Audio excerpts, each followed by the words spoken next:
Welcome to this week's episode of the Punk Popcast. This week we have Sugarcult Start Static.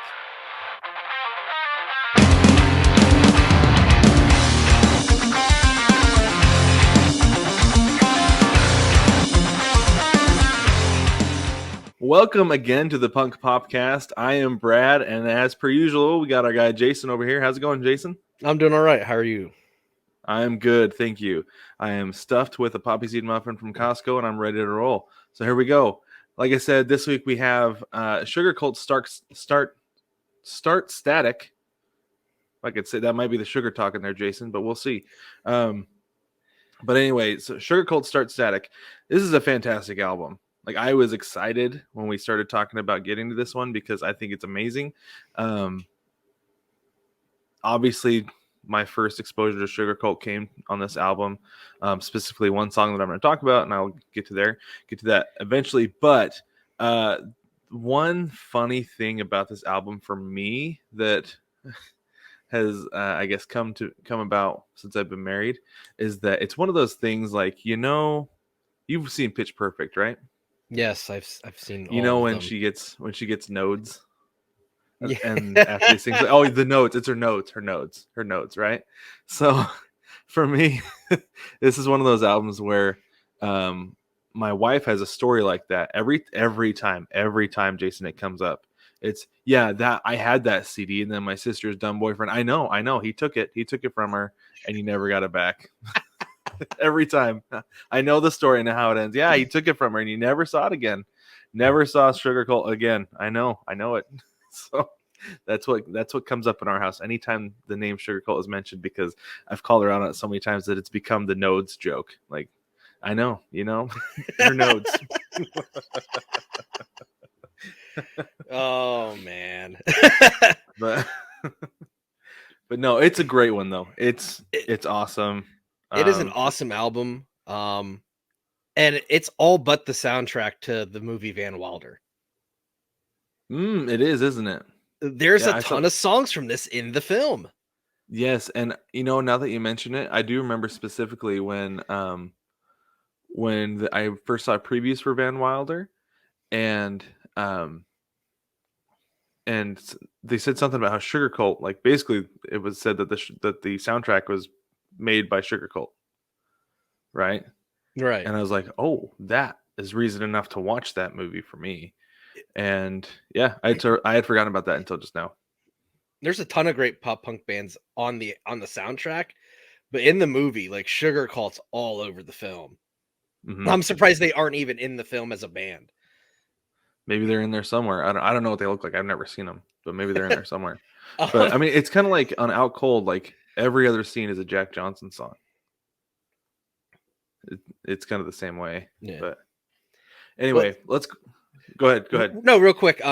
So last I followed Tim Pagnotta on Instagram, the singer of Sugarcult, and last January he had like one of those 20 years posts, right? And he's like, 20 years ago I was a pop punk heartthrob in size 32 jeans, and now I'm a dad in size 42 jeans. And I'm like, I understand this so much. On so many levels, I understand. I'm like, I get you to some degree. I was not a heartthrob, but I get it. Yes, absolutely get it. 100%. All right, Jason. Well, let's get into this, since I believe I went first on our last episode. So why don't you go ahead and lead us off here with your first song? Sure. What is my first song here? Okay. Let's go with it's a single off the album. Let's go with Pretty Girl The Way. Let's lead off with that. Okay. So for the time, it's a good song. It is a very good song. Definitely reminds me of numerous girls I was friends with in high school. Because there was always like a crap boyfriend who led them on, cheated on them. Mm-hmm. This song is like the anthem of many faceless girls I went to school with. Yeah. Well, and along those lines, like, actually, one of my best friends, who happened to be a girl, like legitimately a friend, nothing more than that. I feel like I have to specify that, but anyway, She was dating one of my other really good friends, and it just got to the point where he's just like treating her so crappy, and we're just like, you gotta like end it, right? Like it's just gotta be over. And then finally she did. But anyway, no, I totally get it. I mean, it's a great song. Lyrics are really good. Um, even in it's gonna sound weird, but even in the time that we live in now, this song has probably might mean more now than it did then if it came out now. Mm-hmm. It would be Yeah, almost an empowering kind of song. yeah, I agree with you. Well, it's kind of like the Red Jumpsuit Apparatus song that got really big, like just that one single that really hit. It's kind of along those same lines, different message, but really, like you said, an empowering song um, to women it speaks to. But mostly for me, like this song, I love, absolutely love the guitars on this because that's one of the things that I look for in a song since I do play guitar. I think it's got an outstanding intro, and the bass line when it comes in, it's really simple, but it's a perfect complement to that intro, right? The way Yes. that they've put that together, the way they pieced it together, to me is just it's an absolutely perfect beginning, and I love it. And then it just continues through the entire song. And I'll say this in regards to the music. The music is just the right amount of dark for the lyrics. Mm-hmm. It doesn't go too far in one direction or another. It is perfect for the lyrics of this song. Mm-hmm. Yes, and I'm actually going to get to that later because of the because I didn't actually have like the CD itself. I had like a mixed version of this back in the days. Like we've talked about numerous times with peer to peer sharing with music and things like that. That's how I got music. Is that I had friends who had CD burners, and we'd say we'd go look through like, hey, here's a great one. Let's burn this CD. We had no idea what order they were supposed to go, and we just put them in whatever order they were on the list, so probably alphabetical. I don't know, but this one was towards the end. I specifically remember this one was being towards the end of the CD, and I'll get to one in a bit that was like perfect for it coming next. But anyways, Gotcha. so Well, I go forgot to put our ahead. banner up for those of you on YouTube. There it is. Pretty Girl the Way. All right. So you want me to go ahead with my next one? Yeah, go ahead. Since you have that nice segue, why not? I would, but actually, Jason, that's one of your songs. So I'm going to go with a different one All right, sounds instead. good. So for my first song, I'm going to go with the first song I was introduced to with Sugarcult, and that is Bouncing Off the Walls Again. And I remember just like my buddy put this on. He's like, "You got to hear this band that I found." Like, all right. So he puts this song on, and I just remember being like, just the feel of the song was just got you going, just got you feeling good, right? And then the more and more we listen to it, we're like, oh, no wonder it makes us feel so good when we listen to this song. It's because of what it's about. It's literally about like endorphins, right? Like, as the result of doing something else. Like, I don't know how many listens it was until I heard the bridge. Mama and Daddy's got the best cocaine. Ritalин's never gonna feel the same. Like, I don't know, but I remember the day that clicked. I was like, ah, yes, I get All it. right. So in regards to that, think about the fact that my senior year on the soccer team, when we would go for team runs before practice, we as a team would sing this as we're running.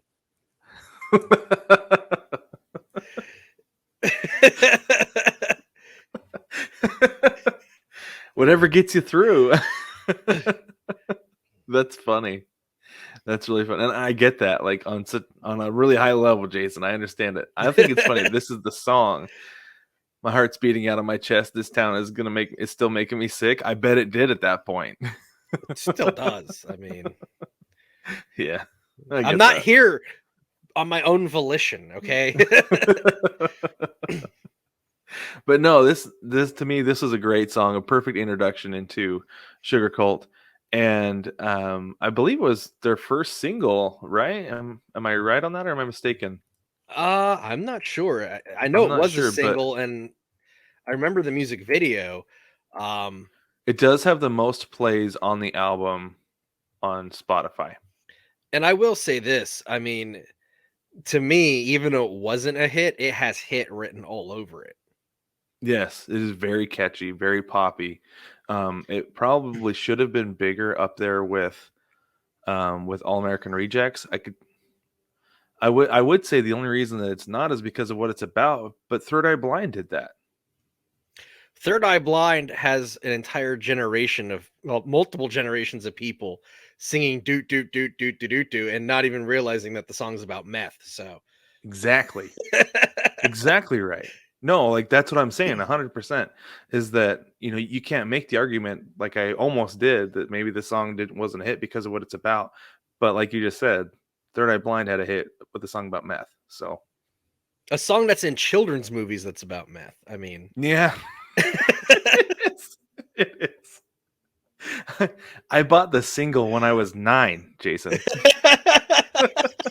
I didn't know what it was about. My mom obviously didn't know what it was about. It was the clean radio edited version where the part where it specifically says doing crystal meth will lift you up until you break. That was edited. I didn't know what it was until like way later, but I did kind of figure it out, and I eventually did figure out what the song was about. But no, I mean, there's no reason this song shouldn't have been a hit. It should have been out there with All American Rejects, I feel and like. I'm sure it's more just because their album was an independent label that it didn't really get to that point, but it has hit written all over it. Absolutely, it does. It really does. Yep. And there's a reason that it has 19 million plays on Spotify. Absolutely. So, all right. Take us into break here, Jason. What's your next song? Well, I guess we'll go with How Does It Feel? Okay.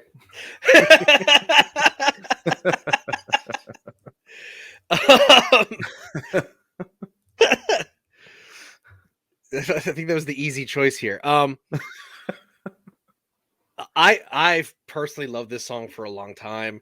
The lyrics are tremendous. The chorus is super catchy. The music's perfect. And I think that's a theme with this album is everything is just spot on. Yeah. I'm not gonna lie. I've experienced the third verse and I don't feel bad about it. Where he says it's 1:45 and I'm feeling alive. I've got it all and it's your last call. There's somebody new and she's better than you. You've been replaced by a prettier face.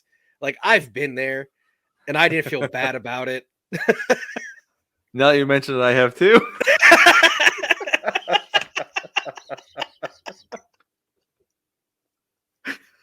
I forgot about that actually until just now. I ended a year-long relationship like that. Like that. Yeah. As an 18-year-old. I can't say what I said, but Well, yes. I wouldn't repeat how it went, but that's the Cliff Notes version. But, yeah, no, I feel that on a high level. I agree with you on that, Jason. I understand. And like I said, I didn't even think about that until just now. And it was literally like, I mean, was it 1:45? What is it that that Ted Mosby's mom says? Nothing good happens after 1 a.m. Not wrong. Man. But no, this is a great one. And you know what? This was the song that I was talking about, was the perfect transition out of Pretty Girl because of the way that that my mix CD was put together. Was that coming out of it and coming into the intro for this song was like absolutely outstanding. And the way that the first verse comes in is such a good like light at the end of the tunnel after a relatively dark song in Pretty Girl, right? Especially compared to this and Bouncing Off the Walls Again, and what else? Daddy's Little Defect. We'll get to that later, but it felt like a light at the like coming out of a tunnel of Pretty Girl, and the way that the mix CD was arranged, it was a really good like pick me up to end the CD, because I think it was the last track that it was one of those things where like I'd listen to it on the way home at night, and it would make me feel good about driving through certain areas that I was a little freaked out about driving a little too close to the creek at 11:30 at night with the rain pouring down. But it felt like the sun was shining because it's really like positive sounding. I mean, this is to me, this is a really great breakup song. Like you're past the denial part, you're past the upset part. You're like, okay, I'm aware of how bad it was, and I'm over it. Mhm. And it's got that nice little like punk snot on it. You know what I'm talking about? Where it's like super poppy, but like the lyrics are kind of Mhm. they're Yeah. more about a put down than it is about building up. Well, it is, and the thing that's funny is like it's really, really catchy and really easy to sing along to. But like the more you sing along, you realize what it's about. Like, yeah, like you said, that punk snot on. It's like I feel good singing it, but I also feel good about what I'm singing about Exactly. because I relate. And Yeah, I no, did. I like it. It's good. It's very good. Well, with that, let's go ahead and take a quick break. When we get back, we have 3 more songs total to get to. The None Sports Podcast is the home of sports talk for everyone. Every other week, you can catch David and Jason as they talk about all things sports, from current events to classic moments and everything in between. You can find the None Sports Podcast on Anchor.fm, Spotify, Apple Podcasts, Stitcher, Podcast Addict, and more. Please don't forget to subscribe, rate, and review. 9 Plus Us presents the Baseball Together podcast with your hosts, Blackjack Brad and Kansas City Little Big Briggy Blue Eyes. Weekly episodes for the entire baseball family where we talk all baseball all the time. Available on all your favorite podcast apps and on YouTube. Come join our baseball family where we do baseball together. Welcome back to the Punk Popcast. So we have just a couple more tracks to talk about. I have 2 more. Jason has 1, so I'm going to go ahead and lead us in with the next one, where we're going to talk about the song "Daddy's Little Defect." Now, I had to choose this one mostly because, like first up, I like the song. Like it's a good song, but like the main reason I had to pick this one is because there is a story attached to it. So when I was a junior in high school and I was I happened to be listening to a lot of Sugarcult at the time. Um, there were also 3 freshman girls I was giving a ride to school every day. It was one of my friends who had graduated. It was his younger sister, and then 2 of her friends. I just happened to be giving them a ride to school every day. And as a thank you, they're like, we're going to make you a mix CD. What are some songs you like? So I was like, okay. And I didn't have a Sugarcult CD at the time. I'd been listening to everything on Kazaa. Like I said, I didn't have my own CD burner. So that's what I was limited to what I had on my computer and being at my computer. So I was like, at the time, Daddy's Little Defect is one of the songs I liked a lot. So I put that on the list and they're like, that's the name of the song? It's like, yeah, it's Daddy's Little Defect by Sugarcult. Like, what does that even mean? Well, wait till you get to Surfer Girl by Homegrown, but don't worry about it. but yeah, so that was I thought that was funny. Just like I think about that periodically. Like anytime I think about Sugarcult, it goes to Daddy's Little Defect and that interaction with those girls who were like sheltered 14-year-olds who had no idea. Like, I can hear how incredulous they sound in your story. So you have no idea, Jason. Like absolutely. Like I remember they brought it to me the next because they were all hanging out. We were instant messaging on AOL Instant Messenger, and they brought it to me the next day. They're like, "Well, here's your CD with Daddy's Little Defect on it." All right. So I got to ask, what car was it that you were driving? What was the make and model? Oh, dude, I'll even give you the year. It was a 1989 Delta 88 Oldsmobile.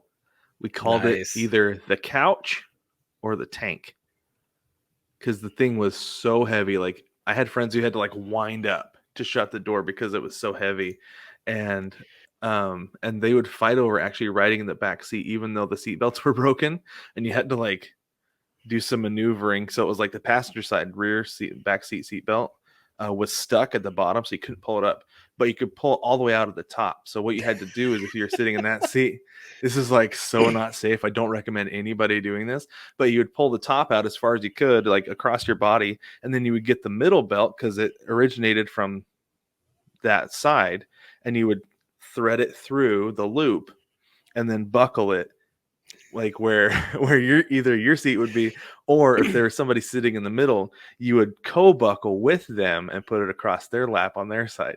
So people would mess, like if there was three people in the back seat, whoever was in the middle would always mess with the person behind the passenger seat, and they would like not unbuckle their seatbelt. Like, undo the seatbelt, I gotta get out. Like, no, what do you say? What do you say? So just like have to like sit there at the mercy of the person in the middle seat until they unbuckled their seatbelt. Well, so if it makes you feel better, my first car, I didn't even need the keys to turn the ignition on. Oh, really? Did you have a screwdriver? No, I could just Oh, turn man. the ignition without the keys. I probably could have in mind, to be honest. I just never tried it. I had an And, like- 86 Ford Bronco too. Oh, nice. Like Nice. the kind where if I wanted to put it in four-wheel drive, I had to go out and unlock the wheels manually. Yeah.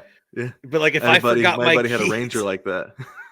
if I forgot my keys, I could just turn the ignition on. So funny. That's awesome. Oh, and the other fantastic thing, so the AC was long gone on this car. Like long gone, no chance. And so during the summer it was perfect, just like driving around with the windows down. However, if you were sitting in the passenger seat, you were not allowed to roll your window down unless you were willing to stick your fingers down inside the door and grab it and pull it up manually, because it always came off the track. So it's like, so we'd be driving, it's like 95 degrees. Like in Portland, it doesn't get that hot except for like a couple weeks out of the year. And everybody wanted to ride my car because it was the comfortable car. And so we're driving around, and my friends, I specifically remember this one time, my friend, she's sitting in the seat, and she's like, in the passenger seat, she's like, can I please just roll down my window? And I had like a little like 10 Commandments of Brad's car like book in my glove box. And I was like, you know the rules. It's in the book. If you put the window down, you're the one who has to put up. She's like, but I don't want to. I was like, well, you can either sweat or you can put the window down. That is up to you. The choice is yours. I love it. It's great. I love it.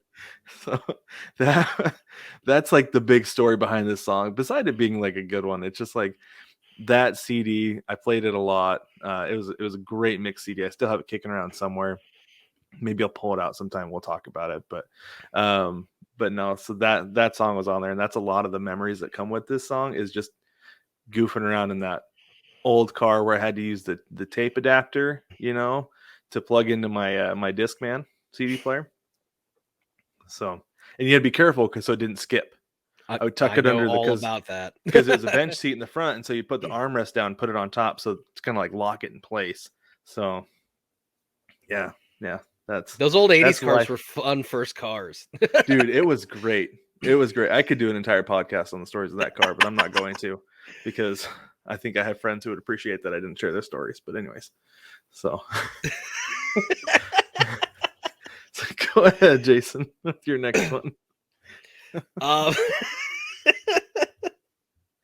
think you broke me for the night. My next one's gonna be Stuck in America. Solid. Which I'm completely convinced would have been a single had 9/11 not happened. Oh yeah, I didn't think about that, but I think you're right.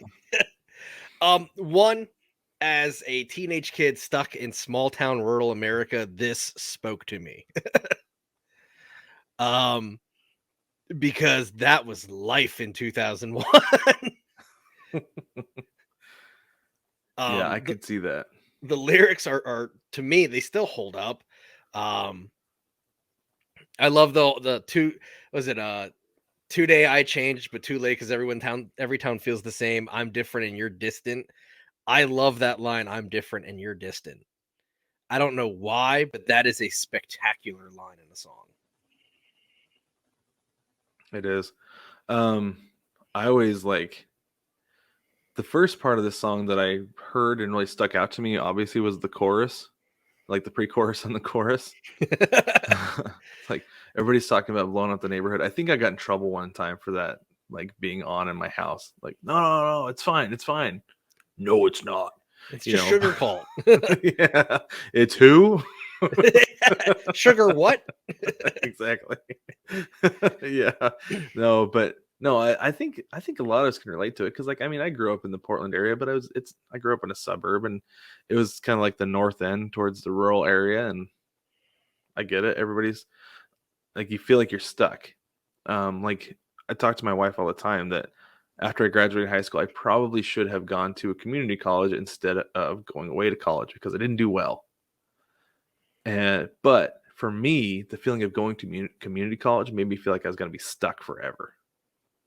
Right? Like that's the mentality I had, and I feel like that's the mentality a lot of people have when they're 18 years old. Like I have to get away, and go to college. When really, if you stick around for a couple of years, you're not necessarily going to be stuck. So like that's one of the things that really sticks out with this song to me. No, and you're and that's basically how I felt with it too. Like it just represents a wanting more than what you have as a teenager. Mm-hmm. Because really, it doesn't have to be small town America. It doesn't have to be rural America. It could be a kid could be living in Chicago, in the city, and identify with this song. Mm-hmm. Yeah. Yep. You're absolutely right. 100% on that. Okay, I have one more song to wrap us up with. And this song is Hate Every Beautiful Day. This is still one of my top 2 favorite songs on this album. One of the reasons has nothing to do with it, honestly. Okay. So I had a friend. It was this girl who I kind of kept on the hook, right? You know what I'm talking about. Like, just in case she's just there, And her favorite band at the time was The Used. So I was like, okay, I'll check them out. See what I think. But at the time when I first listened to them, I was like, not a fan. Didn't like them. But then I decided to come back around to them. But it happened to be I listened to this song, and then I went straight over to The Used and found The Taste of Ink, and I was sold immediately, right? And so for me, this song feels like my gateway drug to The Used, who is one of my absolute favorite bands of all time now. I don't think I've ever heard a Used song. Well, since that time, I don't think I've heard a Used song that I didn't like. And I always associate them with specifically this Sugarcult song because of that progression. But also like the way that the song goes, the way that it builds throughout is something like the way that it's put together is something that I really, really like about the song. Is that it kind of has a good ebb and flow to it. Yeah. When we were talking about songs and we picked, and I said, I'm really glad you picked this one because I would have. It's one of my favorite songs off the album. But for me, a line that I love that I associate with like rain on a hot day is see it on the street watching heat from the pavement. Because I like anytime it rains and it's scalding hot out and I see that steam rising, I immediately think of this song. And it's such an odd association, but that's what I think of. Lyrically, this song's so good. Seeing through some different eyes, I can't find my medication failed again. Fantastic line. Yeah, it is. Well, and like along the lines of that, watching the heat from the pavement, like there is the part later where where did it go? I wish it was raining because I hate every beautiful day. So that specific line, I didn't used to relate to it because, like I said, growing up in Portland, you didn't have to wish it was raining. Yeah, you don't have to wish. You just wish that it wasn't because it rains every stinking day. But now I live in the Phoenix area where it never rains. And it's funny because I never thought that I would like long for the rain and get tired. I don't want to say get tired of the sun because it's nice. It's really nice to have the sun every day. But at the same time, like, golly, just go for like, it's 120 degrees in August. Like, man, I just need like a single cloud to hide the sun for 30 minutes tops, you don't get it. You get to the point where you kind of do hate every beautiful day because it's the same thing over and over again. It just gets hotter and hotter and hotter every day. But so this song has new meaning for you. It does. Yeah, that's what I was saying. So this song has an incredibly new meaning, very personal meaning to me now, living somewhere where every day is a beautiful day, like legitimately. So anyway, but no, it's a great song, and it's one of the ones that I always it's one of the ones that I would skip to. You know, I knew what track it was. I'm pretty sure, like looking back now, I think it was track 6 on my mix. So it's one that I would skip to that I could just get to without looking at the thing. But anyway, so Jason, where would you rate this on your pop punk scale? So I'm not gonna lie, I would give this 100 because I have a lot of attachment to this album, and that may not be very objective, but music is subjective. Right. No, and I understand that. So I think this is an essential album. So for me, there are a couple songs on here. Like personally, I feel like the first song was "I'm the One" or "You're the One." To me, that is the weakest song on the album. I'm not a big fan of it. It's very like, you know, like that's what it feels like to me. So, it was just weird because I thought you dig that because it like shoots out of a cannon right away. It does shoot out of a cannon, but it's the tone of the song is not something that I like love. But I'll be honest with you, that's not going to take it down too much for me because I'm going to give the album a 98. So overall, it's got a 99. And I will say this, because there is a song I'm not a big fan of on the album as well. I think Lost in You sounds like Gin Blossoms. It does, doesn't it? I have thought that from the moment I first listened to the album, that it sounds like Gin Blossoms. That's funny you say that because our next episode, when we talk about it, the next band, there's a tease for you. They sounded like another band, and I couldn't focus on the music until I figured it out. I think I told you that, didn't I? Yes, you did. Yeah, so we'll get to that in our next episode. But anyways, yeah, no, like it's as close to perfect as you can be without being perfect, because I feel like the beginning, the first track to me does not fit with the rest of it quite, you know, in my opinion. And that's how I feel about Lost in You. So that's kind of funny. We each have a song that we're like, I don't know about that one. Yeah, and that's cool. But this is the thing though, that if somebody wanted to learn more about pop punk, like I know Blink, I know Green Day, where do I need to go? This would probably be one of the top 5 I would recommend to them to start Static. So, but anyways, let us know what you think about Start Static by Sugarcult. Do you think it deserves a 100, or is it a little bit farther down the scale? Let us know. You can tweet at us at Punk Popcast on Twitter, or me. I am at Jojo Cornrow, and Jason, you are at XJasonDagX. That's right. And so you can reach us personally on Twitter. I know I check my DMs because I don't have a whole lot going on Twitter. I'm not super active. But if I have a message, I will always respond to it. But anyways, thanks again for joining us for this week's episode of the Punk Popcast, and we will join you next week. Adios.